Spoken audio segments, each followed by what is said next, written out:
Te he llamado por tu nombre. Cristian Gálvez.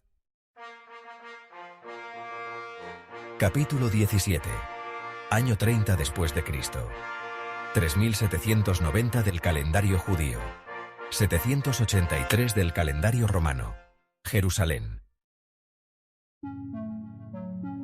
Cafarnaúm era un tapiz tejido con los hilos de la rutina diaria, situada a la orilla del vasto y sereno mar de Galilea, que convivía cada día con el suave murmullo de las olas y el bullicioso clamor de las redes cargadas de peces.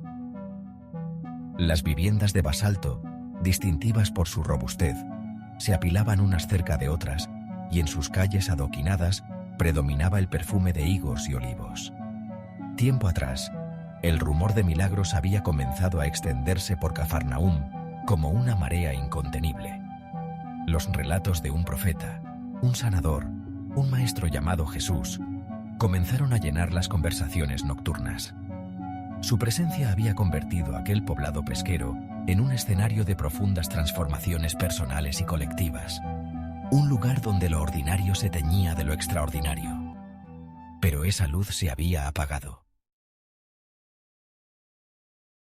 El aire estaba cargado de tensión en la estancia donde los apóstoles y demás seguidores se reunían en Cafarnaúm, villa que había sido testigo de tantos de los milagros y enseñanzas de Jesús. El crepúsculo invadía el espacio con su luz mortecina, un reflejo del estado de ánimo que dominaba la reunión. La comunidad de seguidores de Jesús aún estaba tambaleante tras la crucifixión, y las preguntas sobre la fe, la lealtad y el coraje bullían bajo la superficie del debate. Las mujeres que seguían al Nazareno, sus apóstoles y el grupo de ayudantes formado por Esteban, Felipe, Procoro, Nicanor, Timón, Parmenas, Nicolás, José el Justo y Matías, entre otros, barruntaban sobre el futuro próximo. Mientras su madre le acariciaba la cabeza y su tío Simón le instaba a que comiera un par de dátiles, el corazón de Jacob, cargado de pesar y confusión desde la ejecución de Jesús, estaba ahora intentando sobreponerse a un acontecimiento que desafiaba la razón: que Jesús había resucitado de entre los muertos, algo que no terminaba de entender muy bien, por mucho que se lo explicara con paciencia una y otra vez su madre. Se preguntaba dónde estaría la señora, la madre de Jesús, tan ausente esos días. Las cercanas aguas del mar de Galilea reflejaban la alborotada mezcla de luz y sombra que resonaba en el alma de cada uno de los apóstoles. Pedro, siempre el primero en hablar, trataba de exponer con una mezcla de desesperación y esperanza los testimonios que había escuchado, increpando a la de Magdala con sus manos grandes y callosas abiertas, como si tratara de sostener la fragilidad de la esperanza. María, viniste a nosotros con palabras sobre el sepulcro vacío y que habías visto al Señor, dijo con la voz temblorosa. Nosotros no hemos sido testigos de su resurrección. No sé qué pensar. Mi corazón se siente como una barca en mitad de una tormenta sin viento. La de Magdala quiso guardar silencio por respuesta. No tenía ninguna explicación, pero tampoco la necesitaba. Se sentía una humilde privilegiada. Pero María repitió su historia por última vez. Pedro, te lo explicaré una última vez. Fuimos al sepulcro llevando los aromas que habíamos preparado. Encontramos corrida la piedra del sepulcro y al entrar en él no encontramos el cuerpo de Jesús. Estábamos totalmente desconcertadas cuando se nos presentaron dos hombres con vestidos refulgentes. Quedamos despavoridas mirando al suelo y ellos nos dijeron: ¿por qué buscáis entre los muertos al que vive? No está aquí. Ha resucitado. Recordad cómo os habló estando todavía en Galilea, cuando dijo que el Hijo del Hombre tiene que ser entregado en manos de hombres pecadores, ser crucificado y al tercer día resucitar. Tras aquellas palabras, corrimos a vuestro lado. ¿Qué más quieres que te cuente? Juana y Miriam, la madre de Jacob, cómplices de la Magdalena, trataron de calmar a María. Sabían que Pedro dudaba solo por el mero hecho de ser mujeres. El apóstol, en su sufrimiento, No podía olvidar cómo su suegra fue milagrosamente curada en aquel lugar.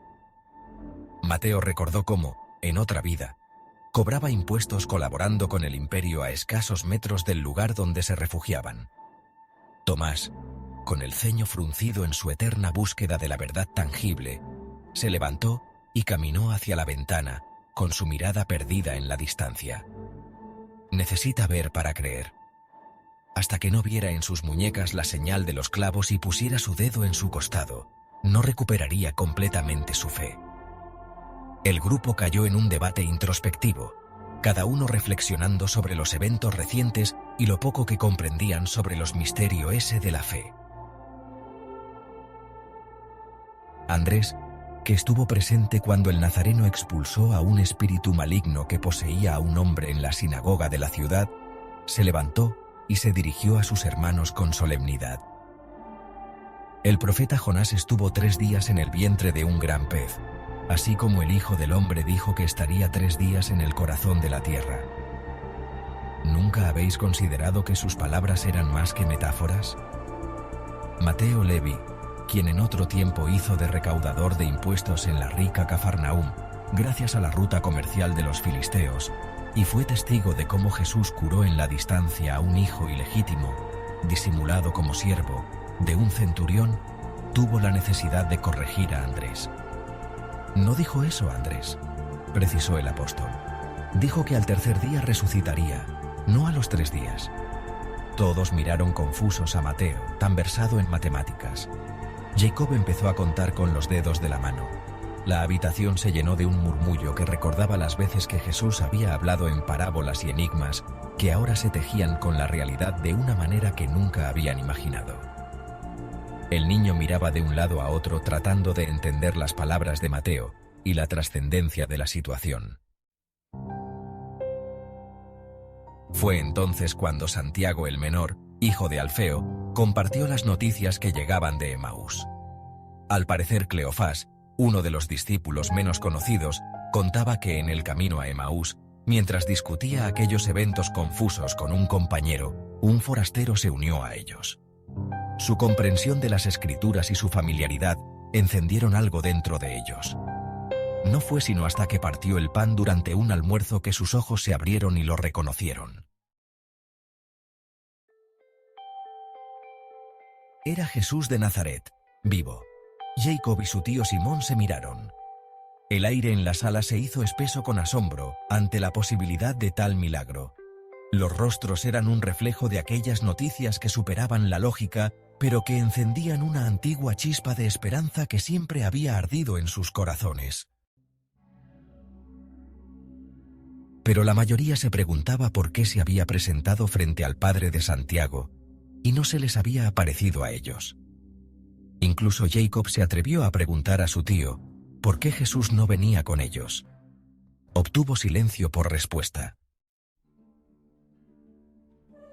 Juan, que se asombró tanto como los demás en la cercana Tabja, la tarde en la que Jesús dio de comer a toda una multitud con 5 panes y 2 peces, tomó la palabra con una serenidad que contrastaba con la severidad de Tomás.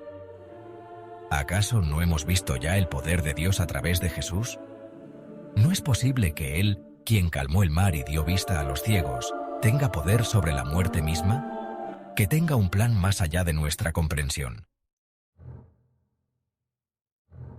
Mientras los apóstoles discutían sobre cómo proceder tras la resurrección y las apariciones, que algunos habían sido bendecidos con su presencia, Jacob no dejaba de escuchar junto a su tío y su madre.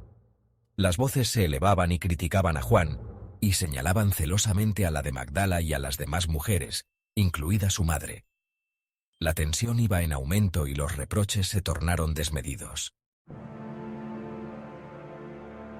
Jacob, harto, se encontró lleno de una claridad desgarradora que demandaba ser liberada con la rabia, la transparencia y la espontaneidad de un niño. «Dejadlos en paz», exigió Jacob, como si de un adulto se tratara. Su voz rasgó las reprimendas como un cuchillo. Las conversaciones cesaron y todas las miradas se clavaron en él. Era conocido por ser un niño tímido, observador pero reflexivo, pero esta vez había algo distinto y ardiente en su tono, y en la fiereza de su mirada. Allí estaba el pequeño, de pie, frente a todos ellos. Solo ellos se quedaron con Jesús hasta el final, testificó señalando al joven Juan y a la elegida por Jesús. Solo ellos fueron valientes, y el abad de Rufo y Alejandro, incluso Judas estaba allí, ninguno más, ni siquiera mi tío. Jacob rompió a llorar de impotencia. Las palabras cayeron entre los presentes como un golpe, el más duro de ellos para Simón. Tan pronto como el crío expulsó el aire de sus pulmones, los rostros de los allí presentes palidecieron, no tanto por la acusación en sí, sino por aquella verdad que no podía negarse. Miriam trató de calmar a su hijo.